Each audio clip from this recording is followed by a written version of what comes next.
sasamba. Araw-araw nagpupuri, araw-araw ako ay sasamba. Walang kapatay sa pag-ibig mo, ikaw lang ang buhay ko.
Sabihin natin, Jesus, salamat. O Diyos, salamat. Mananatili kang tapat. Ang pag-ibig mo, Panginoon, ay wagas.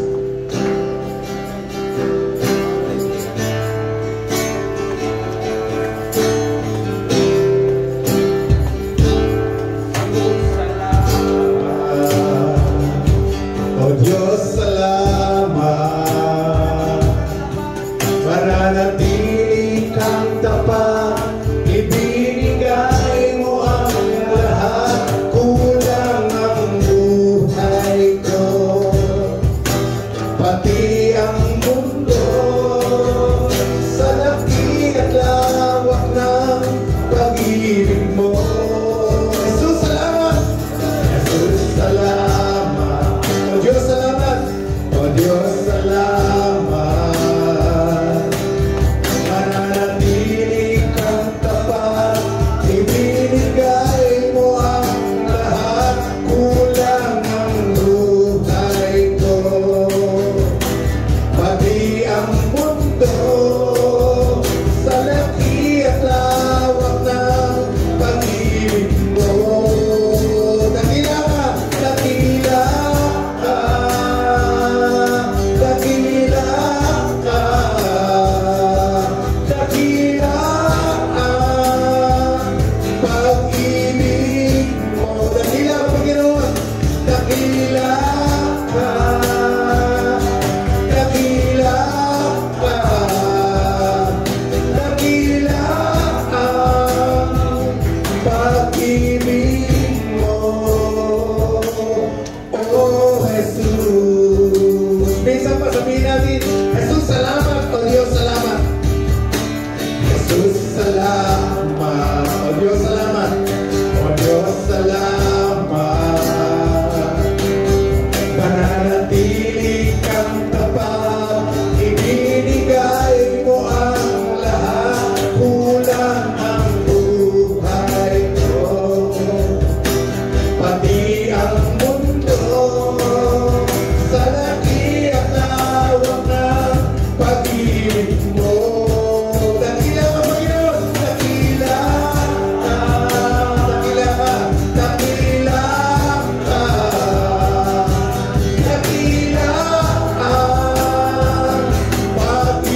Ikaw ang Diyos noon pa man, maging ngayon at kailanman.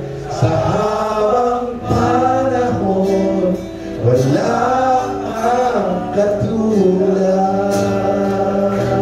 Sa habang panahon, wala kang katulad. Sa habang panahon, wala kang katulad.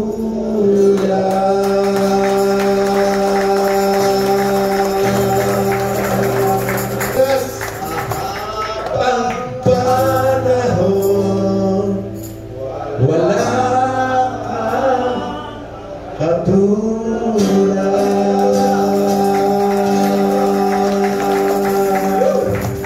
Hallelujah. Hallelujah. Hey, hindi na ako mayong mga likod nyo. Baka puro hataw naman na yan. Nag-ilim. Ang tawag natin sa araw na ito, mahal na araw pa. Ngayon, mahal na araw pa, hindi na lang. Yun ang maganda. Araw-araw, mahal ng araw. No? Kasi yung maraming tao, pag mahal na araw lang banali. Alala ko ng araw, pag mahal na araw, hindi ka pwedeng kumain ng paboy. Hindi ka pwedeng, yung palang iklog. Nagtataka ako yung iklog, bakit meron tinatawag na Easter Sunday? Doon pala sa medieval time, no? Yung mga napakahaba ng panahon. Meron pala silang, pagka pala 40 days before mahal na araw, bawal pala sa kanila kumain ng itlog. Eh after nung mahal na araw, nauna sila magkaroon ng itlog. Tinanong ko kay Google eh. Pag maghahanap ka ng katotohanan, sa Bible ka magtatanong. Na meron pang isa, sabi doon, yung kasing iklog, sabi nila, sabi ni Google hindi ko mo sinabi ni Google, totoo hindi ko mo sinabi ni Google, totoo. Hindi ko mo sinabi ng dictionary, totoo. Kasi ang kahulugan sa dictionary, tsaka sa Bible, minsan magkaiba yan. Iba yung kahulugan nila sa mga salita kaysa sa Bible. Kasi sa Bible, makukuha mo yung salita kapag ginamit niya sa pangungusap. Doon mo malalaman ano yung ibig sabihin nun. Pero pag yan hinalukay mo sa Hebrew, sa Greek, word by word, baka ikaw ay baka maligaw. Okay, tayo sa Bible. Basahin natin ang unang Korinto 15:27 to 28. Yan, basahin natin please, Kuya Sosay. Ang huli natin pinag-aralan, Marcos 13:11. Nung nakaraang linggo, no? Kasi gusto ko minsan binabalik-balikan yung pinag-aralan pa. Kasi tuloy-tuloy tayo wala tayong putol. Marcos 13:11, balikan natin sa Glad Kuya Sosay bago tayo pumunta doon sa 13:11. Marcos 13 verse 11. Marcos 13:11. Ako naman, babasahin ko Lucas 21:14-15. Sabi dito sa Lucas 21:14-15, bibigyan ko kayo ng karunungan, word of wisdom na hindi kayang salansangin ni naman.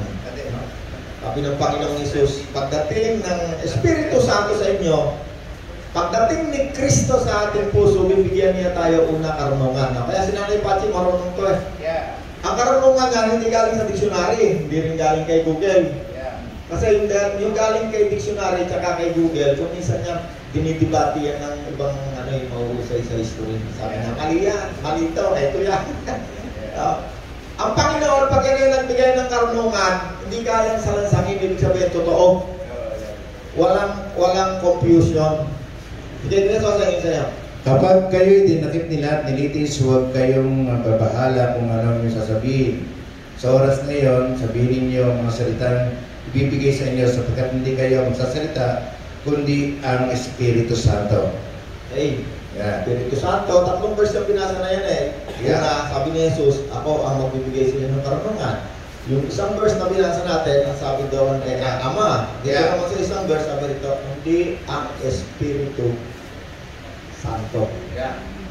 Okay, sino sa inyo Nasa inyo si Kristo. Amen. Okay. Sa atin si Kristo, ang Espiritu ni Kristo nasa sa atin. Huwag kayong maniniwala na wala sa inyo ang Espiritu Santo kasi pag kayo ay napaniwala ng tao na kahit tinanggap nyo na si Kristo, no? Ang pangalan, pangalan? Si Porter. Si Porter. Pag si Porter naniwala yan ng Espiritong Banal o mabuti wala sa kanya, pag-alis dito niya gagawa ng kalikuan niya o kasamaan. Pero kapag ikaw ay naniwala ng Espiritong mabuti, banal, Espiritu ni Kristo, Espiritu ng Ama, Espiritu Santo nasa sa iyo, bago ka gumawa ng masama, 10 beses mag-iisip yung kaluluwa mo na yan. Sasalain niya yan kung ito ba'y masama o mabuti. Bakit? Kasi kaya nga tinawag yung Espiritu, banal, mabuti. Okay, tingnan natin kapag dumating ng Espiritu Santo sa atin. Huwag muna tayo doon. Huwag muna tayo doon sa sinabi ko kay Kuya Soseng. Kapag dumating ang Espiritu Santo, ang una niyang ibibigay sa atin ay kapangyarihan. You will receive power. No? Acts 1:8. Kuya Soseng, pakibasa. Acts 1:8. Gawa 1:8. Basahin natin. Subalit tatanggap kayo ng kapangyarihan pagbaba sa inyo ng Espiritu Santo at kayo magiging saksi ko sa Jerusalem, sa buong Judea at sa Samaria at hanggang sa dulo ng daigdig. Okay, hold Kuya Soseng. Ang susunod mong babasahin, John 16:8. Sige, basahin mo na rin Kuya Soseng para isang arangkada tayo. John 16. Basahin na natin. Pagdating niya ay kanyang patutunayan sa mga taga-sanlibutan na mali ang pagkakilala nila tungkol sa kasalanan, tungkol sa pagiging matuwid at tungkol sa paghahatol ng Diyos. Sabihin mo pa, Kuya Soseng. Mali sila tungkol sa kasalanan sapagkat hindi sila nananalig sa akin. Mali sila tungkol sa pagiging matuwid sapagkat ako'y pupunta sa Ama at hindi na ninyo makikita. At tungkol sa paghatol ng Diyos sapagkat hinatulan na ang pinuno ng mundong ito. Okay. Pag dumating ang Espiritong mabuti, no, kasi pinapalitan ko na yung salitang banal eh. Ang banal kasi salita, masyado ng luma. Hindi na natin halos maintindihan. Espiritong banal. Yun namang Espiritu Santo, yung salitang Santo, hindi na rin natin halos maintindihan eh. Kaya ang Bible, kung minsan, yan eh, umiiba ng salin. Kasi yung mga lumang salita, hindi na naintindihan ng mga tao sa kasalukuyan. Umiiba ng salin. Kasi yung mga taong kinakasihan ng Espiritu, ipinapasalin ng Diyos sa kanila doon sa makabagong lengguwahe. Kaya ang Bible, pag yan ay sinalin at tinayagan ng Diyos, meron yung purpose. Hindi lang maintindihan ng mga tao na nakatali sa napakalalim na ayaw nila. No? Actually, yung unang nag-translate nito, pinatay eh. Karamihan sa nagka-translate nito, pinapatay. Karamihan na nag-translate ng Bible, pinapatay. Kasi ayaw nilang mabago yung salita. Ayaw nilang mabago kasi yung mga doktrina nila nakatali doon sa mga salita na nandun doon sa lumang salita sa Bible. Tama kayo? Sige na. Kaya kapag ang salitang Holy Spirit, banal na Espiritu, pinalitan mo ng pangalan, anak ko, class na eh! Titirahin ka agad naman. Titirahin ka agad dyan. No? Tamagin dyan na. Ang salitang banal, ano yun? Alam naman natin lahat, di naman tayo... Ano ibig sabihin ng banal, Kuya David? Ito, di ba? Porter! Ikaw, bata ka pa, ilang taon ka na? Tayo, yung mga salitang alalaong bagay, upuan, alam natin yun eh. Kasi pero yung mga ganyang age, marami na yung salita, di alam niya.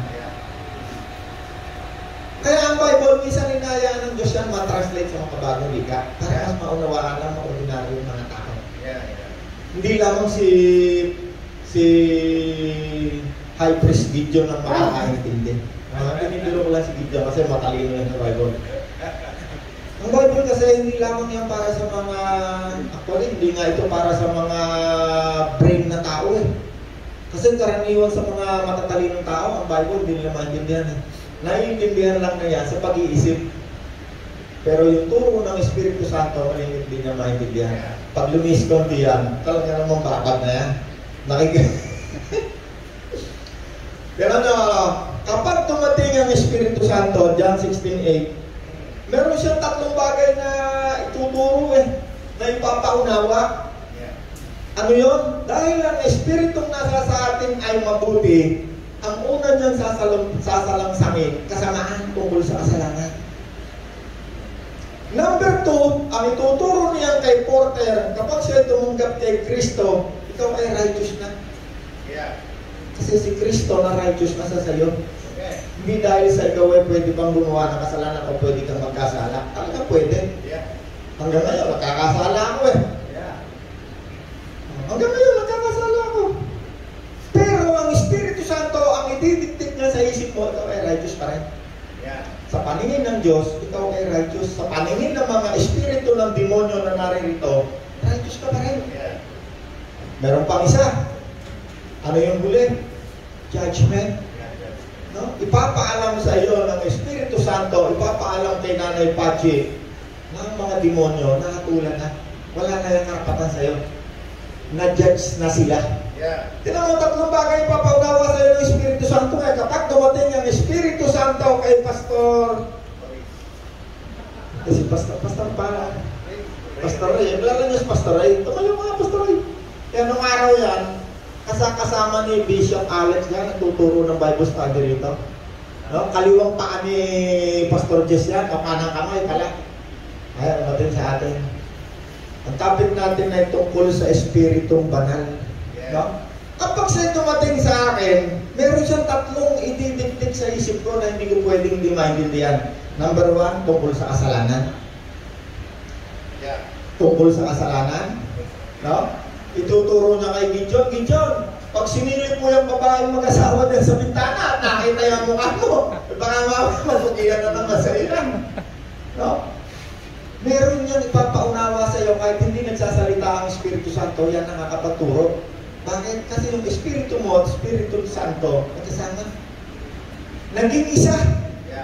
No? Pagdating sa uri ng Espiritu, hindi mo yan mahahati.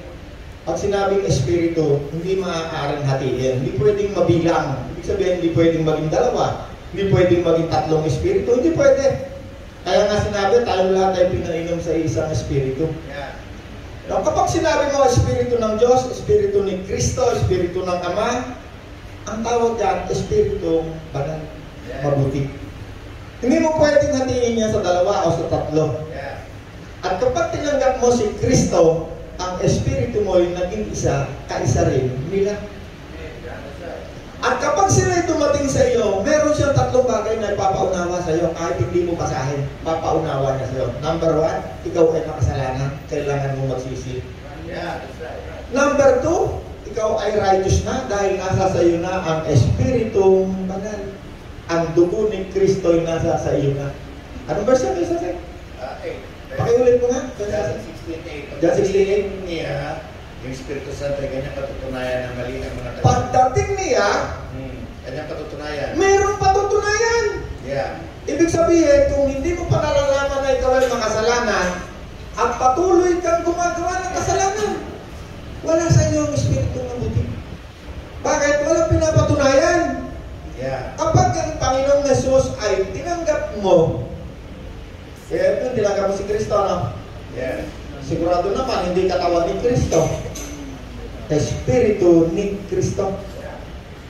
No? Kaya nga sinabi ng Panginoon, kami ay pupunta at mananahan, titira sa iyo.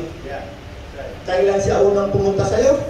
Sa mga hentil, ang unang pagpunta ng Espiritu Santo habang si Pedro ay nangangaral. Bakit ba ang pananampalataya sa pamamagitan ng pakikinig? Wala namang mangangaral kung hindi sinugo si Pastor Ray. Kung walang sinugo si Kristo, walang mangangaral. Ano may pinapangaral? Ang mabuting balita tungkol kay Kristo. Pero bago pa man yan mangaral, bago mo pa man din tanggapin si Kristo, Espiritu Santo pa rin ang kumikilos sa iyo. Diyos, yan ang lahat-lahat sa Bible. Yan lahat. Kaya hindi mo pwedeng isulat sa libro yan. Hindi mo pwede. Kahit nga wala dito sa libro, hindi mo pa, marami pa tayong hindi alam. Kaya nga sabi ng Diyos, yung magkakakalang maraming alam, wala ka pa alam. Kasi dito sa Bible, lahat lang ng sinulat dito, yung para lang yung pananampalataya natin ay tumatak, lumago. Maraming bagay hindi pinayagang sulat dito. Marami. Nakasulat sa Revelation eh. Kapag mo naisulat yan. At hanggang sa ngayon, ang Panginoon ay patuloy sa paggawa. Patuloy, hindi tumitigil. Kasi hindi siya napapagod. Hindi niya kailangan matulog katulad natin. O si Abilin eh, magsulat lang ng cheque yan, magganang-ganyan lang, mamaya, nakaungkot na yan eh. Naatok na yan. Ang Panginoon din na kailangan mapagod. Hindi siya napapagod. Nanay Pachino, hindi siya katulad natin. Hindi katulad natin. Kapag ang Espiritu Santo dumating sa iyo, no, kapag mayroong nangaral, katulad ni Pedro, sa bahay ng isang sundalong Romano, habang siya'y nangangaral, ang mga nakikinig ay tumanggap ng Espiritu Santo. Yun ang unang-unang bumaba ang Espiritu Santo sa mga hintil na katulad natin. Kasi ang mga Hudyo, maniwala kahit hindi, mga espesyal na tao yan. Kaya maraming inggit dyan, maraming gusto pumatay dyan. Lahat ng tao sa daigdig galit dyan. Kasi espesyal na tao yung mga yan. Kahit yung mga yan ay sinumpa, kahit saan man mapunta yan, nagiging mga kanang kamay yan ng mga gobernador, ng mga presidente, ng mga emperor. Yan ang kanilang buhay. Bakit may espesyal na pagkatawag sa mga Hudyo? Espesyal. Kahit sabihin mo pang yung mga kasalanan sa araw, maharap muli kay Kristo yan. Salamat sa kanila. Tumalikod sila ngayon. Tayo ngayon, pamamagitan ng awa, tayo ngayon nakalapit sa Diyos. Palakpakan natin ang Panginoon. Palakpakan natin ang Panginoon. Dahil kung hindi sila tumalikod kay Kristo, sila nga nagpapatay kay Kristo yung mahal na araw doon lahat nangyari. Tayo, wala sa tatay. Doon sa Israel, andun lahat yung mga street. Nakay sasay na, yung mga nilakaran ni Kristo, hanggang sa Bible, andun lahat. Yung Bethlehem, yung kung anong street na nakasulat yan, saan siya lumakad, andun lahat hanggang ngayon. Kahit na ilang yung gera na andun, andun pa rin yung mga pangalan, yung pa rin. Yung pa rin ang mga pangalan. Isang araw, babalik na naman niya si Kuya Rosendor, mamasyal na naman yan. O sa isang linggo, pupunta na naman ng Korea. Kung saan nakamasyal yan. Bakit? Dahil mabait ang Diyos. Ano, may tatlong bagay. Pangalawa, ano pa sabi? Acts 1:8, but you will receive power. Naku, pag inukay ng mga scholar yan, magiging dinamita yan. Ito yung kaya sabihin sa Greek, sa Hebrew. Magiging bomba lang, magiging nuclear weapon. Ang ibig sabihin ng kapangyarihan, sino rito ang ordinaryong Pilipino? Pilipino tayo lahat, di ba? Pag ikaw may extra kang talent o merong kakaiba sa iyo, na mabuti hindi kasamahan ha? Sino ba yung taong binigyan ng, meron ako isang verse na babasahin sa inyo.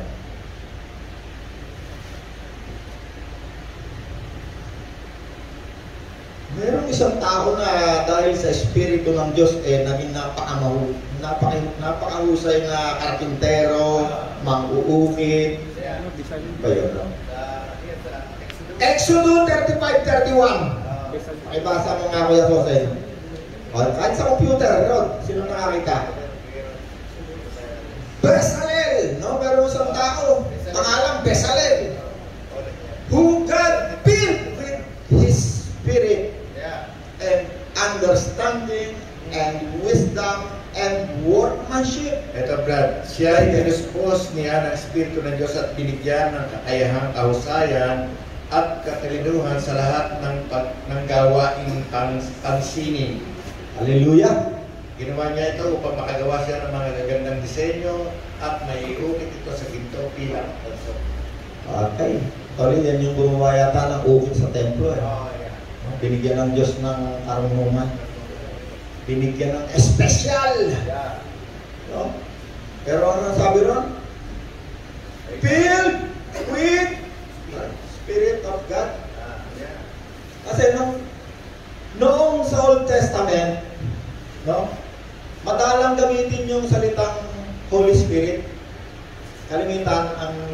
ang gamit ay Espiritu ng Diyos. Yeah. Bakit? Kasi yung mga propeta, lahat ng propeta, pati mga hari ng Israel, ang nag-a-anoint sa kanila o ang pumipili sa kanila, ang Diyos mismo. Yeah.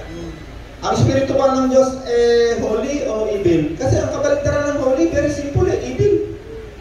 Banal, evil, masama. No? Kaya nga kapag tumating ng Espiritu Santo, may tatlong bagay siyang ituturo, papaunawa sa atin. Number one, sa kasamaan, sin. Kasamaan, sin. Yeah. Iko-convict ka, ibig sabihin na iko-convict, papaunawa sa iyo. Ano ba Tagalog sa convict? Kasi ang convict, prosecutor yung nagko-convict. Ano ba tao? Convict.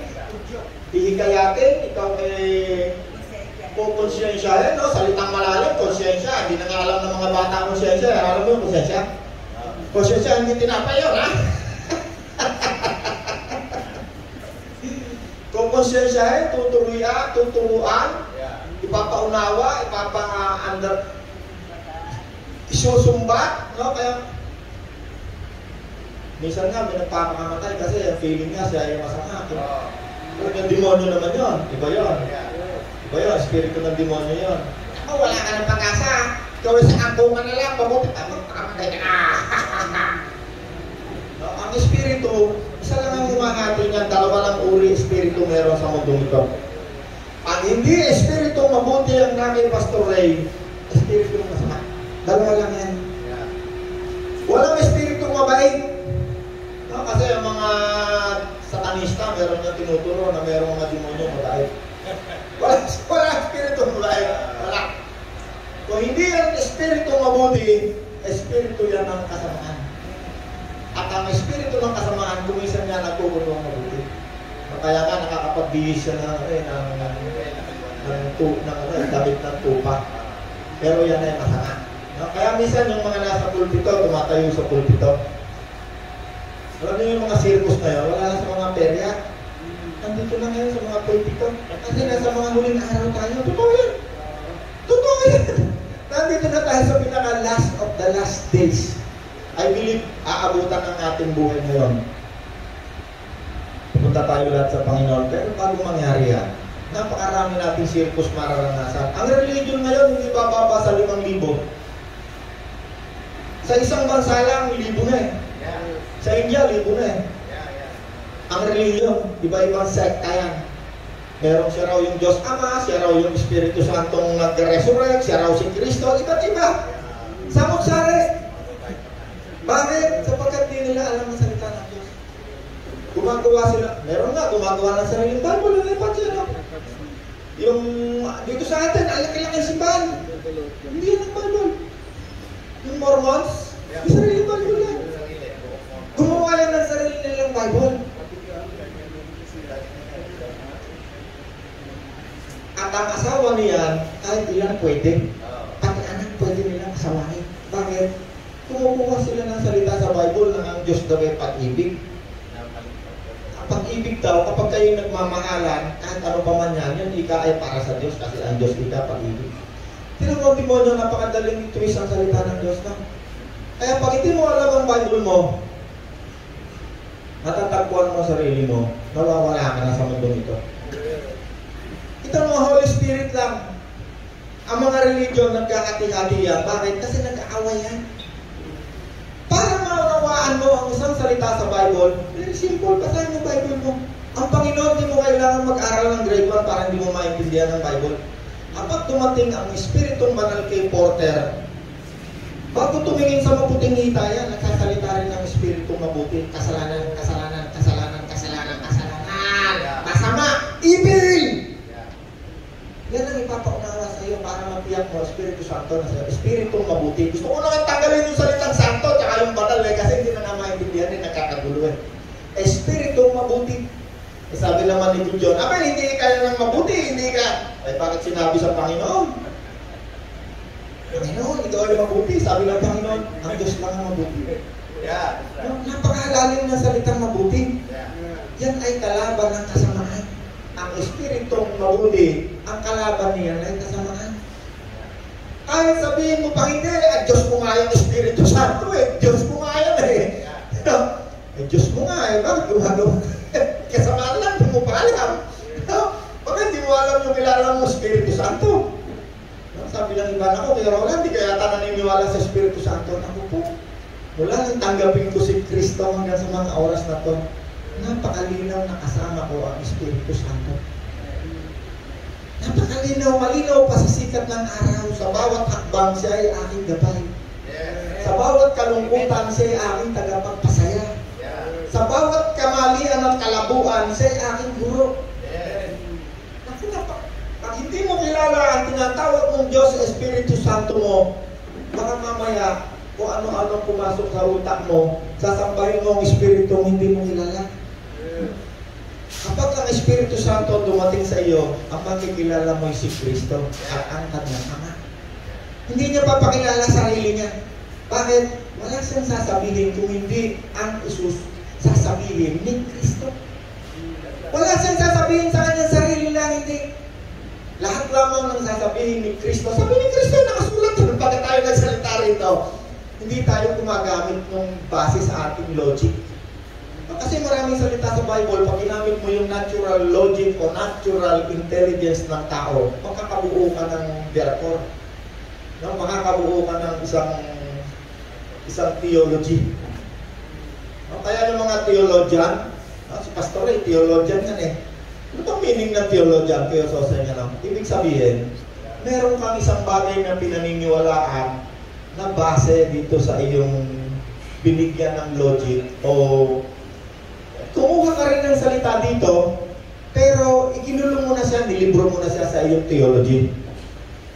Ang Bible hindi mo maililibro nga eh. Bakit? Ang laki, malaki pa sa dagat. Lalong-lalo na pagtungkol sa Espiritu Santo. Naku po, mula Genesis hanggang Revelation, nandiyan ang Espiritu Santo. Si John Revelator, naku, yan ang pinakamahiwagang tao. Nung siya ay kinasiya ng Espiritu Santo, karating sa langit eh. Karating sa langit. Si Esteban, puspos ng Espiritu Santo, nasa lupa pa, nakikita niya langit eh. Kapag wala ang Espiritu Santo sa iyo, imposible na maunawaan mo ang mga bagay tungkol sa Diyos.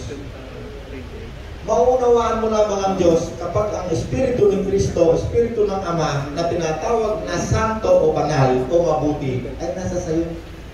Kapag wala sa iyo ang Espiritong mabuti, yung karunungan ng tao, gagawa yan ng maraming Diyos. Ay di ba si Apostol Pedro, nagpagaling sa isang lugar, sabi ng mga tao, naku, Diyos kita to. Eh di ba sinamba? Kasi nakakita sila ng kakaiba kay Pedro. Ano sabi ni Pedro? Huwag na mo sambahin. Ako'y tao rin katulad na Nanay Pachi. Eh ngayon kapag ka merong lumakad ka! Receive! Oh, ngisa-ngisa pa yan si John. Ako talaga pala itang Espiritu Santo ay Diyos. No, hindi na, alam niyo pag tayo nagsalita na ganyan, nakala ng iba, nilalabanan mo Espiritu Santo, hindi. Gusto ng Panginoon makilala natin kung ano yung uri ng Espiritu nasa sa atin. Pag hindi yung panalo, holy o mabuti, ibig yan. Gagawa yan ng kasamaan. Dalawa lang, hindi po pwedeng mahati ang Espiritu. Pag ang Espiritu ng Diyos nasa sayo, Espiritu ni Kristo nasa sayo, ang tawag dyan, mabuti. Espiritu mabuti. Wala nang iba. Yung kasamaan, bago ka dumating sa kasamaan, sasalain ng kaluluwa. Ano pa? Righteousness. Sin, pag dumating sa iyo, papaunawa sa iyo, ano kasalanan? Sasabihin sa iyo ng Panginoon. Kapag ayaw mo paggawain kay Nanay Pachi, huwag mong gawain. Pag ayaw mo gawain sa iyo ni Nanay Pachi, huwag mong gawain sa kanya. Hindi mo kailangan ng nakasulat na napakarami sa Old Testament na mga nakautusan. Mahalin mo ang iyong katabi. Ang buod ng kasulatan ay pagmamahal sa kapwa. Righteousness, kapag dumating sa iyo si Kristo, papawiin ang kasalanan. Ang dugo ni Kristo ang siyang nagpapawi, nag-aalis ng kasalanan. Ang Espiritu Santo, siya ang lumilinis sa ating mga kasalanan. Bakit? Kasi yung Espiritu ng Diyos nandiyan. Yung lahat ng ginawa ng kasalanan ng katawan lalaki, mula na yan ay magdalaga. Mula na magkaisip, papawiin, tatanggalin, buburahin. Ang diablo, hindi niya mo nagkagawin. Yung lahat ng ginawa mo kasalanan, hukainin yan. Yeah. Kaya pag nag-aaway kayo mag-asawa, tinan mo, lumalabas sa'yo lahat. Kasi binubulungan ka ng diablo pag galit ka. Yeah. Sabi ng diablo, sabi ng Diyos, bago ka matulog, kailangan pawigin mo ang galit. Kasi pag ikaw ay galit, kilo sa iyo ang espiritu ng kasamahan. Bubulungan ka niya. Ayang si Ray, naku po, nangulas siya ng aso ng mga araw. Ayun na yan, dami ko na lang yan. Lahat ng ginawa mong kasalanan, papaalala sa iyo ng diablo yan. Ang Espiritu Santo, pag dumating sa iyo, hindi niya papaalala sa iyo ng kasalanan. Papaalala niya sa iyo, ikaw ay matuwid righteous. Amen? Papaalala din ng Diyos. Alam niyo kung bakit tinatrabaho ng Espiritu Santo? Kasi kapag ikaw ay meron kang nasa isip mo na ikaw makasalanan, hindi ka maglilingkod sa Diyos, nahiya ka. Pero kapag nasa isip mo ikaw ay righteous, binigyan ka ng Diyos ng karapatan humarap sa kanyang harapan, ikaw ay maglilingkod sa Diyos. Amen. Meron pang isa, tungkol sa judgment. Papaalam sa iyo ng Diyos na ang mga diablo, ang pinuno ng diablo, ay nangatulong. Bakit? Wala na silang salvation. Bakit? Nung ang Diyos, ang Panginoong Jesus, hindi pa nagkakatawang tao, nandoon pa lang siya sa katawang Espiritu. Nagkasala na sila. Yun ang walang kapatawaran. Ay naku, blasphemy na, Brother Roland, hindi kayo ka mapapatawad ng Diyos. Napakalinaw sa aking isip. Takot sa diablo, bakit ang diablo na natulan na yan? Pupunta na ng impyerno yan. Ang goal na lang yan sa mundong ito, isama ka doon sa kanyang final destination. Ipapaalam sa iyo ng Diyos ang kapalaran mo at ang mga diablo na yan, ipapaalam sa iyo ng Diyos. Doon pupunta yan, dagat-dagat ang apoy. Yan ang destination yan, kaya huwag kang sasama dyan. Ipapaunawa sa iyo ng Diyos ang tungkol sa kahatulan na ang diablo'y nahatulan niya. Pero si Pastor ay hindi pa, kasi buhay pa yan eh. Kahit makasalanan niya, kahit anong uri ng kasamaan ng gawin niya, hindi pa tapos ang Diyos sa kanya. Bago ka mamatay, andyan yung pagkakataon para ikaw ay magsisi. Iko-convict ka ng espiritong mabuti sa kasalanan. At ikaw ay magiging righteous sa harapan ng Diyos dahil kay Kristo. At ipapaunawa sa iyo ng Espiritu Santo na ang diablo na natulan na. Period na siya, finish na. Pero ang tao hindi pa. Pwede ka pa magsisi kahit sabihin mo, naalala ko nung sa best na pinapanood ko yung kasi natin ginagawa, kaya ako nire-record. Pag ako nag-jogging o wala akong ginagawa, pinapakinggan ko.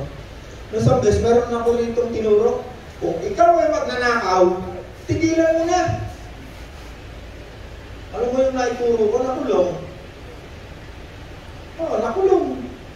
Kasi na-expose siya ng Espiritu Santo. Walang nagsumbong. Walang nagsumbong. Ang Espiritu ng Diyos ang nagsabi sa akin, magnanakaw. Paglapit ko, tinanong ko, ikaw ba'y nagnanakaw? Umamin siya. Opo, paano ka nagnanakaw? Ganito po, gano'n. Sino mga kasama mo? Siya po, siya to. Tawag akong pulis, o yung bistigahan nyo. Pasok sa kulungan. Halos lahat ng mga nangyayari dito nakawan, in-expose ng Diyos. Walang nagsusumbong. Kusang in-expose ng Diyos. Ilan na yun? Yung iba pa, si Tatlong Hari, ganun din yun. Pagdating ko rito, nilapitan ko, o ikaw nagnanakaw na, umamin ka na, tatawag ako ng pulis. Umamin. Wala nagsusumbong. Wala nagsasabi sa akin kung anong ginagawa niya. Bakit? Ang Espiritu Santo kasama natin. Ang Espiritu mo at ang Espiritu ni Kristo magkasama. Ang Espiritu mo hindi yan nauunawaan ng iyong kaluluwa, yung nasa isip ng iyong Espiritu, pero yung Espiritu mo, nababasa niya ang kaluluwa mo, yung pag-iisip mo. Ang Espiritu ng tao, galing yan sa Diyos. Gilalang yan ng Diyos. Kita nyo sa Genesis, at sila ay hiningahan ng Diyos. Hindi ibig sabihin hininga yung natural hangin, hindi. Espiritu ng Diyos, binaginan tayo ng Espiritu. Kaya tayo yung naging mga buhay na kaluluwa. Di ba sabi sa Bible, hindi nyo ba alam na ang pag-iisip ni Kristo ay nasa sa atin. Kaya kapag nasa iyo ang pag-iisip ni Kristo, hindi ka maintindihan ng mga taong wala si Kristo. Kasi iba yung takbo ng isip mo. Kaya yung lahat ng mga mananampalataya dito sa Bible, nung unang mananampalataya, lahat yan persecute ng kanilang mga religion. Pinersecute yan ng mga Hellenista, Herodian, Saduceo, Pariseo, napakadaming religion. Meron pa dyan mga simbahan ng mga pinalaya, iba-iba. Lahat sila ay pinersecute ng kanilang religion. Kaya sino sa inyo tumanggap kay Kristo? Nasa kamay nyo? Lahat ng taong tumanggap kay Kristo, nasa inyo si Kristo. Nasa inyo ang pag-iisip ni Kristo. Kaya sabi, kapag ikaw meron kang ginawa, hindi mo kailangan maililihim eh. Walang sino man na makapaglilihim ng kanyang ginagawa. Bakit? Kahit hindi mo tanggapin si Kristo, ang Espiritu ng Diyos na nilagay sa iyo, nandyan. At yung Espiritu na yan, nung si Adan ay nagkasala, sumuway sa Diyos, ay naging makasalanan na lahat ng tao. Nawalay sa Diyos, nawala na ugnayan. Nung tinanggap natin si Kristo, nabalik-ulit ang pakikipag-ugnayan ng ating Espiritu sa Diyos. At yan ang ayaw ng Diyos mapunta sa impyerno. Yung kaluluwa at Espiritu ng tao. Kaya nilagyan niya tayo ng tatak. Seal. Pagkakakilanlan. No, hindi mo pwedeng sabihin, ako yung isang Kristiyano. Pwede yun sa physical. Pero sa spiritual, hindi mo maitatago na ikaw ay kampo ng diablo. Bakit? Pag wala na nakakita, gagawa yan ng kasama. Pag wala nakakakita ang tao, magpapasasa ang laman na yan sa kasamaan. Ang dami kong isang beses nanonood ako, ang lalaking mga kongregasyon. Na-expose sila ngayon. Alam mo kung anong kanilang mga na-expose na kasamaan? Pag wala nakakakita ng mga babae, isa, dalawa, tatlo, ang dami. Nagtitimanda pa nga sa korte, inimbestigahan ng korte. Ang pinakahuli, itong si pinanggit ko sa iyo, dahil 2023, napakalaking eskwela sa Amerika. Ang daming mga bar na dyan na nag-aaral. Abay, nung naglabasa na yung mga babae niya, yung mga minumulesa niya, di tumba na siya. Kalaki-laki. Sinabi siya pa, kalaki-laking eskwela sa Amerika ng mga evangelical. Bakit? Ang Espiritu Santo ay wala sa kanila. Pag nasa sa iyo ang Espiritu Santo, sa amin ni Kuya Soseng, nakakakita pa rin kami ng masama. Sa cellphone lang, at dami nga, pwede mong ganyan eh. Buklat yun eh. Pero bubuklat pa lang ang kamay mo, nakasalita ng Espiritu mabuti. Masama yan. Yeah. Yun ang katunayan ng Espiritu Santo na sa iyo, Espiritu mabuti. No, gusto ko naman palitan yung salitang santo eh. Gawin ko ng mabuti kasi ang santo, ang ilan sa pala sa isip ng mga tao, yung santo. Yan yung santo, di ba? Yung santo, yung bato. Yan ang nasa isip ng maraming tao, yung santo, di ba? Di ba? Si Santo, ganito, Santo Agustin, si Saint, ano na lang pati, yung pinupuntahan ng mga pagkamahal na araw, pasyal yan sa santo eh. Sampa na kalik na kalik sa paa. Kasi yung poon, yun ang tawag nila, santo yun eh, mga santo, iba-ibang santo, santong bato. Talaga naman yun eh, santo. Bakit hindi gumagawa ng kasalanan? Hindi naman nakakakita yun eh. Pero kung buhay yun, pag nakakita ng lulong sa kanya, nakaganon yung ano, baka gumanon ng mata nun. Sayang naman, nagre-react yan. Nagre-react ang katawang laman sa kasamaan. Ang pipigil lang dyan, Espiritu mabuti. Pero pag wala kang mabuti, masama ang gagawin mo. Kasamaan. Nalipat si tama na. Pero pag mabuti ang nasa iyong katawan, ay nako, kapitbahay dyan, ano yung kailangan mo? Kawawa na naman. Hanganap ng paraan yan para paano makatulong sa kapwa. Magmamahal yan. Amen? Kaya ang tawag sa araw natin ay mahal ang araw, mahal ng araw. Ay Acts 1:8, but you will receive power. Ano ibig sabihin ng power? Abay, pagkasasakyan ng pinag-usapan, abay, ito yung power be power. Ibig sabihin, mas malakas ang makina mo. Pag pinag-usapan naman eh, lakas ng katawan, abay, minom yan ng ano, ng tawag. Cobra. May power. Kapag ikaw, dumating ang Espiritu Santo, unang ibibigay niya sa iyo, power. Pwede rin kapag sila na ipachi, walang power. Halimbawa ako, may power ako. Pwedeng sa politika, pwedeng nakaka-influence ako ng tao. May power, may kapangyarihan. Pag may humingi sa akin ng pagkain, may bunot, may kapangyarihan. Financial, meron. Physical, meron din. 60 na tayo, 60 plus. 57, ako 57 ako physically, may power pa rin, malakas pa rin. Parang pa rin kabayo kung tumakbo. Ang power na yan, number 1, kapangyarihan, lakas. Na umayaw sa kasalanan. Dati nang wala si Kristo, palakpakan natin ito. Nung wala si Kristo sa akin, wala ang Espiritong mabuti, wala ang power. Pagdating ng maputing hita, kinalapit ako, wala akong power, wala akong kapangyarihan pigilin ng katawan niya. May tumayin nga ng hayop. Nangangasabi ko yan. Bakit? Walang kapangyarihan pigilan. Nang dumating ang Espiritong mabuti, nagkaroon niya ng power. Power to resist sa kasalanan. Isa yan. Isa lang yan. Marami pa, hindi mo kailangan hukayin yung dynamite. Hindi kailangan. Tagalog lang, malalaman mo na ang uri ng kapangyarihan meron. Wala sa akin si Kristo. Ngayon ako pupunta ako sa buman. Kristo, halika. Okay. Kaya punta ako Kristo, ha? Hindi ko kilala si Kristo. Lahat ng kasamaan, akala ko mabuti. Sabi sa akin ng tatay ko, pagka maninigarilyo. Maninigarilyo. Ang barkada ko, bilog pa kami. Hindi mo maunawaan kung ano ang mabuti. Patay ang Espiritu, hindi mo lang naman madilim. Ang aking isip ay dinaya ng Diyos ng kasamaan. Ang Espiritu naghahari sa daigdig na ito. Ito mo ano? Wala ang Espiritu mabuti. Espiritu masama lang dyan sa'yo. Dalawa lang. Pag wala ang Espiritu mabuti na tinatawag mo santo o banal, automatic ang Espiritu masama hanggang sa'yo. Pwede hindi mo palang kilala dahil sabi ng nanay mo, mabait itong si Gideon, itong si Porter, itong anak mo na ito. Ako napakabait nito. Pag talikod niya sa nanay niyan, mambobos yan, pag nanakaw yan, lahat ng ginagawa ng barkada niya gagawin niya yan. Hindi kailangan turuan. Magsisinungaling yan. Bakit? Madilim ang pag-isip. Hindi naliliwanagan ng Espiritu mabuti. Kaya nilagyan ng Panginoon yung Espiritu ng pagkakakilanlan. Espiritu yan, mabuti yan. Kasi kung wala ang Espiritu mabuti, lahat ng Espiritu narito masama. Walang mabuting Espiritu na naririto nung wala ang Espiritu ni Kristo na nasa sayo. Yes.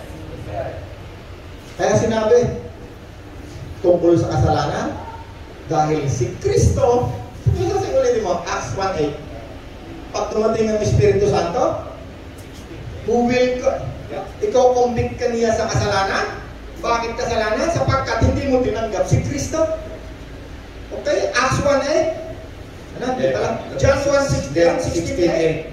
Pagdating niya ay kanyang patutunayan sa mga taga-sanlibutan na mali ang pagkakilala nila tungkol sa kasalanan, tungkol sa pagiging matwid at tungkol sa paghahatol ng Diyos. Mali sila tungkol sa kasalanan sapagkat hindi sila nanalig sa akin. Panginoon. Tinan mo, ano? Paano mo malalaman ang kasalanan? Isang way lang para malaman mo ikaw ang kasalanan. Pag tinanggap mo si Kristo. Yeah, exactly. Habang hindi mo tinatanggap si Kristo, lahat ng ginagawa mong kasamaan, bibigyan mo yan ng rason na ito hindi masama. Yeah. Kahit kami ni Kuya Soseng, pwede kaming magkasawakan. Ay, nagmamahala naman kami ni Soseng eh. Bakit eh? Sabi yung Bible eh, ang pagmamahal, pumapawi sa lahat ng kasalanan. Yeah. Right. Pwede kaming magkasawakan eh. Halika, Soseng eh, total eh, mahal na. Eh, tayo naman eh. Paraw. Halika, gawin natin yan. Milyon ang tao ngayon ganyan. Milyon. Hindi isa. Eh sa Amerika, punta ka, mayroong isang bayan, puro bakla eh. Puro tomboy. Yeah. Bakit? Hindi nito kasi. Hindi dumating ang Espiritu Santo. Bakit? Hindi niya tinanggap si Kristo. Isang way lang para makalaman mo na ikaw makasalanan. Kapag ang Espiritu ni Kristo ay pumasok sa iyong katawan na tinatawag na Espiritu mabuti. Yeah. Paano ang samayan? Eh, okay naman yan eh. Pwede naman kaming si Kuya Soki, saksakan mo na injection yan, mabubuntis yan. Ay, naman po. Okay ako, baka pwede ako na yung magbuntis, saksakan ako ng injection dito. Kaya naman, palitan ko yung aking anak. Sino mo ang maisip nila, ano? Pwede rin sabihin ni Pastor Obis, si Dr. Obis, kunwari, hindi Pastor. Dr. Roland, yung tinuturo mo mga nilikha-nilikha ng Diyos, di naman totoo yan eh. Tingnan mo, unggoy, nagiging tao yan, nag-e-evolve. Ay, hindi lang isang tao naniniwala dyan, milyon na tao naniniwala dyan. Na ang Diyos hindi nilikha ang tao, nag-evolve ang tao mula sa hayop. Siyempre mo mga kahumangan niya napasok sa isip nila na, pero matatalino, nasa Harvard University, nasa UP. Dahil wala si Kristo sa isang tao, hindi nila alam, hindi nila maunawaan kung anong kasalanan. Ang dumating sa iyo ang Espiritu ni Kristo na tinatawag na mabuting Espiritu na nasa sa ating puso ngayon, yan lang mga time para malaman mo anong kasalanan. At kapag nalaman mo anong kasalanan, susunod niyang ipapaunawa sa iyo, anong ang righteousness. Paano ka mamuhay ng righteous? Kahit tayo tax, mga kapatid, para tayo yung merong ayuda pagdating ng COVID. Pero naman ngayon symptosis ba? Pertussis, luisis, lutusis. Matakot ka sa mga sakit na yan. Rebuke mo na, rebuke in Jesus' name. Wala na, sinisingan na lang Pangatlo, papaunawa niya sa iyo ng Diablo na hatulan na. Huwag kang maniniwala na mayroong espiritu mabuti na makikipagkaibigan sa iyo. At espiritu pinag-usapan, dalawa lang yan. Pag hindi yan evil, holy. Pag hindi holy, evil. At lahat ng demonyo na nandito sa mundong ito, para maunawaan natin bakit sinabi ni Kristo ang darating sa iyo yung espiritu mabuti. Lahat ng demonyo na nandito sa mundong ito, walang katawan, evil spirit. Nung wala si Kristo, ang nanay Pagit, evil. Kahit maniwala tayo, hindi maniwala. Nung wala si Kristo sa ating buhay, tayong lahat influensyado ng evil spirit. Iba naman yung pinoses ng evil spirit, kaya ang Panginoong Jesus, pag yan ay dumating sa isang sinagoga, yung merong possession, may espiritu ng demonyo, yan ang una magsisigaw yan. Bakit? Kilala nila si Kristo. Ikaw ang anak ng Diyos. Ikaw! Kumahinig ka, wala kang karapatan magbahagi na salita ng Diyos. Layas yan. At yung mga taong nakatali sa kanilang religion, yan ang unang bubuksan ni Kristo. Yung pag-iisip, bubuksan nila yan. Yung mga magagaling ng mga teologan, Pariseo, Saduseo, Herodian, Selenista, yung mga pinalayang sinagoga, ang dami. Lahat yan mawasakin ni Kristo ang doktrina niya. Kaya ang Panginoon, hindi nagtagal ang buhay. Hindi nagtagal ang buhay ng Panginoon, hindi siya tinanggap eh. Salamat na lang, hindi siya tinanggap ng mga Diyos. Ay kung tinanggap siya, hindi wala tayo kasali. Hanggang ngayon, sinumpa tayo, makasalanan. Pero salamat sa Espiritu mabuti. Si Roland na dating masama, makasalanan, evil, ngayon, ginawang mabuti. Kamukha ni Kristo na kamukha ng Diyos na mabuti. Kaya na. Sa Genesis pa lang, nakikita mo ng Diyos, anong uri ng Espiritu eh? Mabuti! Nung kinreate ng Diyos ang lahat ng bagay, sabi ng Diyos, nakita mo, mabuti. Katulad ko, mabuti. Holy! Wala pa yung salitang holy, mabuti. Kaya lahat ng truck ni RCPJC, pati bahay ko, lahat ng meron ako, kulang na lang, itatakusan ako ko, ang Diyos ay mabuti. Bakit? Habang ginagawa ko, sigaw ko ang kabutihan ng Diyos, lalo akong pinagpapala ng Diyos. Hindi ako nahihiya. Hindi ka ba nahihiya? Ikaw preach ka ng preach. At ang Espiritu Santo dumating sa iyo, magkakaroon ka ng kapangyarihan. Ang sadya, ikaw magbabahagi ng salita ng Diyos. At paano ito? Magiging kang witness sa kabutihan ng Diyos.